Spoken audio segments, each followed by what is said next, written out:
Yo, what up, Street Talks, the Eric Kim. All right, the Turbo Thought, a new society. So it looks like we're pretty much 2 years deep into the COVID-19 pandemic, and new variations coming around, Delta and so forth. And my prediction or my thought is, as time goes on, nations will become more isolated and more seclusionist, and travel will continue to get more difficult or just kind of be at a standstill. It seems like right now, as Americans, the easiest places to go is like traveling to Mexico and stuff like that, but you still have to get the COVID tests.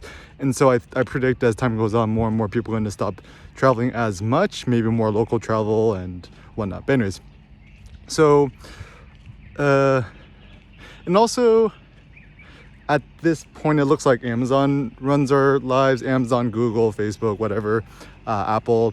And most people aren't having that much in-person social interactions and stuff like that. And so I'm kind of curious, like, what is the future society going to look like?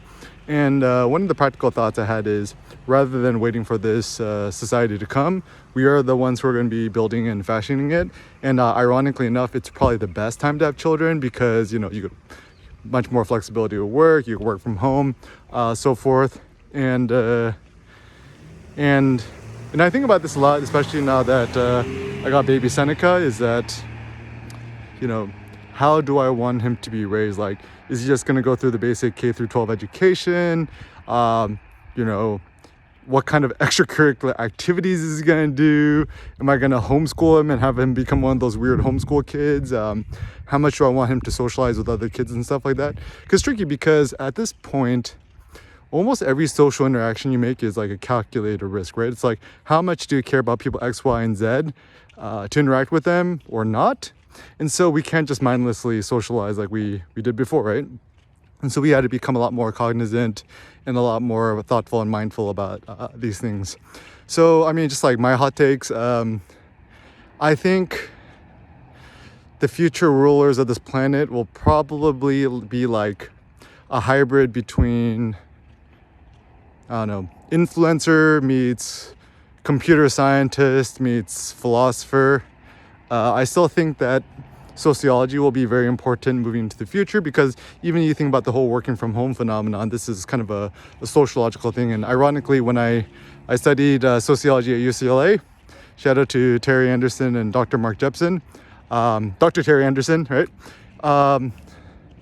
Studying sociology was probably the best tool I had in terms of equipping my mind to prepare for this dystopic society, essentially, to question conventions and stuff like that. We're essentially kind of like living in a pseudo matrix, at least metaphorically. But so the question is, what do you want from society? We want relative peace and stability, but in a world where you really can't travel as much, how is one going to best maximize their resources and stuff like that? And some thoughts. So for example, some of the great artists of the Renaissance, like Leonardo da Vinci, etc., they didn't travel that much.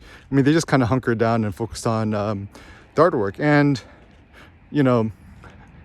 centuries later, their work is still great.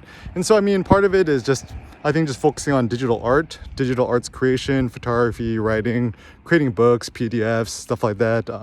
Music is hugely influential and important.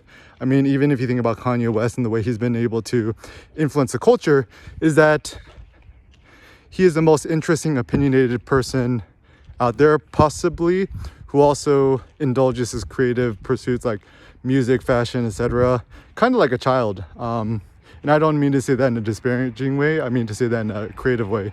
So I think our society of the future, maybe the adults need to become more childlike, care less about money, success, stuff like that, and figure out how to utilize digital technologies to thrive more as digital artists.